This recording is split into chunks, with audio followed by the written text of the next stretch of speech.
Hello friends, समृद्धीज किचनमध्ये तुमचं सगळ्यांचं मनापासून स्वागत. तर आज आपण चमचमीत अशी शेवग्याची रस्सा भाजी बनवणार आहोत.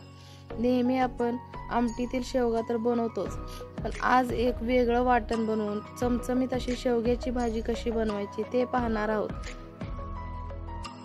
इथे मी 4 शेवग्याच्या शेंगा घेतल्या आहेत. शेंगा कट करून त्याच्यावरील साल काढून घेऊयात.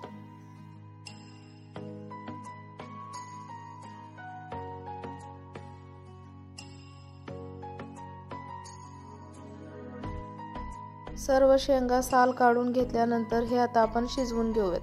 त्यासाठी इथे मी एका पातेल्यात शेवग्याच्या शेंगा, 1 ग्लास पाणी, अर्धा चमचा मीठ आणि पाव चमचा हळद टाकले आहे. हे शेंगा आपण आता 70 ते 80% शिजवून घेऊयात. शेंगा शिजत आहेत तोपर्यंत भाजीसाठी लागणारं वाटण करून घेऊ. साठी 1 मध्यम आकाराचा कांदा, 1 टोमॅटो, थोडेसे सुक्या खोबऱ्याचे काप, 2 चमचे तीळ, कोथिंबीर, कढीपत्ता, 4 ते 5 लसूण पाकळ्या आणि 1 इंच आलं घेतलेलं आहे. कढईत 1 छोटा चमचा तेल घेतला आहे. तेल गरम झालंय. यामध्ये खोबरं टाकून छान लालसर रंग येईपर्यंत भाजून घेऊयात. खोबरं छान भाजून झालंय. आता यामध्येच आपण उभा चिरून घेतलेला कांदा टाकूयात आणि कांद्याचाही रंग गुलाबी होईपर्यंत भाजून घेऊयात. कांदा पण छान गुलाबी रंगावर भाजलाय. आता यामध्ये आपण घेतलेला आलं, लसूण, तीळ टाकून 1-2 मिनिटांसाठी भाजून घेऊयात. आलं, लसूण आणि तीळ छान भाजून झालंय. शेवटी यामध्ये उभा चिरून घेतलेला टोमॅटो टाकूयात आणि भाजून घेऊयात. टोमॅटो छान भाजून झालाय. आता गॅस बंद करून यामध्ये कढीपत्ता, कोथिंबीर टाकून घेऊयात. हे मसाला पूर्ण थंड झाले की मिक्सरमध्ये बारीक वाटून घेऊयात. तुम्ही पाहू शकता शेवगा छान शिजलाय. मसालाही वाटून घेतलाय. आता आपण भाजीला फोडणी देऊयात.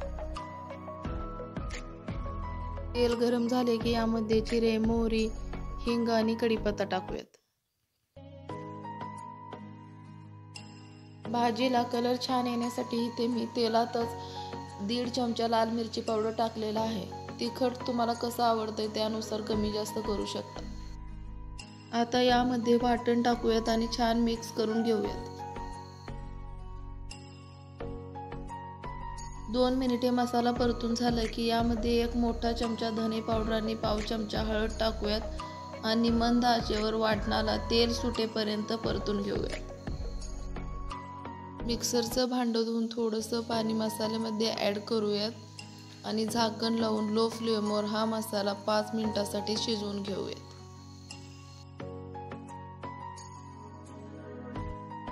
तुम्ही पाहू शकता मसाला छान परतून झालाय. तेलही सुटले. आता यामध्ये आपण शिजवून घेतलेला शेवगा ॲड करूयात.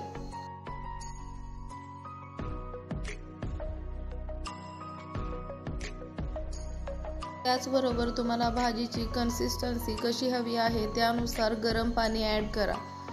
आता यामध्ये आपण चवीनुसार मीठ टाकूयात आणि भाजी छान उकळू देऊयात.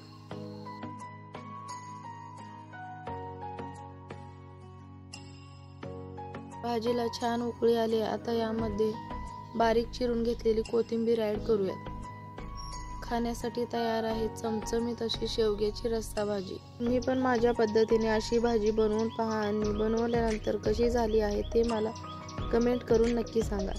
रेसिपी आवडली असेल तर रेसिपीला लाईक करा, शेअर करा आणि अशाच नवनवीन आणि छान छान रेसिपीसाठी यूट्यूबवर समृद्धीज किचनला सबस्क्राईब करा.